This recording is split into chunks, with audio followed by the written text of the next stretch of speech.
Let's see this question. The inversion of cane sugar proceed with half-life of 500 minutes at pH equal to 5 for any concentration of sugar. However, at pH equal to 6, the half-life change to 50 minutes of any concentration of sugar. यहाँ पर आप देखेंगे तो दोनों बार एक चीज बोली जा रही है कि शुगर की कंसंट्रेशन से कोई फर्क ही नहीं पड़ रहा है हाफ लाइफ पे, कि भाई हाफ लाइफ जो है T half does not depend on concentration of sugar, और हाफ लाइफ जो होती है वो बेसिकली कंसंट्रेशन की पावर n-1, ये चलता है हमारा 1/a0 rays to power n-1। इसका मतलब यदि फर्स्ट ऑर्डर रिएक्शन होगी ये तभी डिपेंड नहीं करेगी। इसका मतलब है कि शुगर पे जो आपका ऑर्डर आएगा, शुगर की कंसंट्रेशन का जो ऑर्डर आएगा तो कितना होगा, फर्स्ट ऑर्डर होगा, क्योंकि half life does not depend on concentration of sugar. यहाँ पे साफ साफ दिख रहा है कि भाई 500 मिनट था, किसी भी कंसंट्रेशन पे 50 हो गया, फिर भी कोई कंसंट्रेशन है, यानी half life concentration of sugar के ऊपर डिपेंड ही नहीं करता। इसका मतलब है कि एक चीज तो क्लियर हो गई हमें यहाँ पे कि शुगर के लिए जो ऑर्डर होगा, order of concentration of sugar, ये क्या होगा आपका 1 होगा, क्योंकि यहीं पे आपका क्या होगा, क्योंकि n की वैल्यू 1 होगी, 1 - 1 0, यानी टी हाफ जो है वो कंसंट्रेशन के ऊपर डिपेंड ही नहीं कर रहा, तो फर्स्ट ऑर्डर में आपको देखने को मिलेगा। यहाँ पर n जो है वो आपका ऑर्डर है, n यहाँ पर आपका ऑर्डर है, ठीक,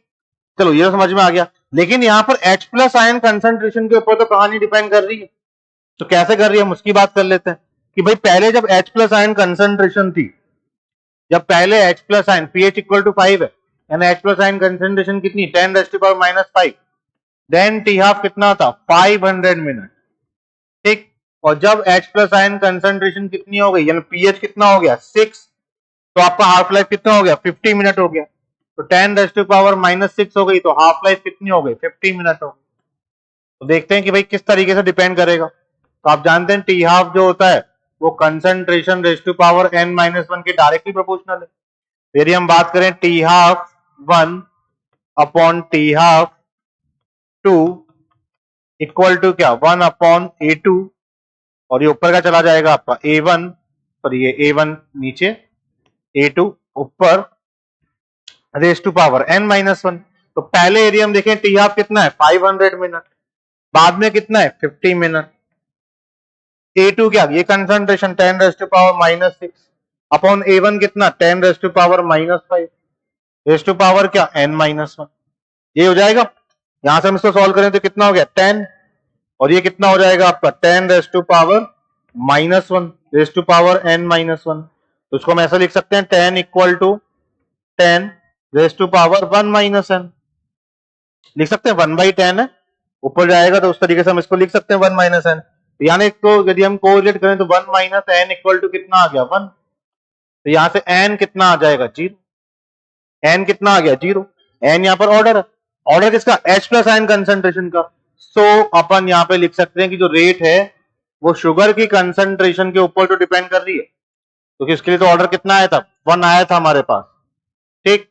लेकिन जब H प्लस आयन कंसंट्रेशन की बात करी गई तो H प्लस आयन कंसंट्रेशन का ऑर्डर कितना आ रहा है 0 आ रहा है, क्योंकि उसके ऊपर डिपेंड नहीं कर रहा ये रेट। टी हाफ तो कर रहा था लेकिन रेट डिपेंड नहीं कर रही, ठीक है। टी हाफ का मतलब क्या होता है हाफ लाइफ, तो half life zero order reaction के लिए अपन बात करते हैं तो कंसंट्रेशन के डायरेक्टली प्रोपोर्शनल चलती है, जबकि फर्स्ट ऑर्डर के ऊपर डिपेंड ही नहीं करती, और सेकंड ऑर्डर के लिए हम बात करते हैं कि इनवर्सली प्रोपोर्शनल करती है। यहां पर क्योंकि ऑर्डर आपका 0 आ रहा है तो H प्लस आयन कंसंट्रेशन का ऑर्डर हमने 0 लिख दिया, तो यहां से हमारा आंसर हो जाएगा option D. Option D will be the correct answer, ठीक है। तो किस कॉन्सेप्ट पे पूरी कहानी हमने सीखी है ये हम लिख सकते हैं रेट लो बताना था हमें, और इसकी हमने हेल्प ली है किसकी, यहां पर ऑर्डर ऑफ रिएक्शन का, ऑर्डर ऑफ रिएक्शन की हेल्प ली है जिसके थ्रू आप ये बता पाए हो रेट लो, तो आपका ऑप्शन आया ऑप्शन डी। Thank you.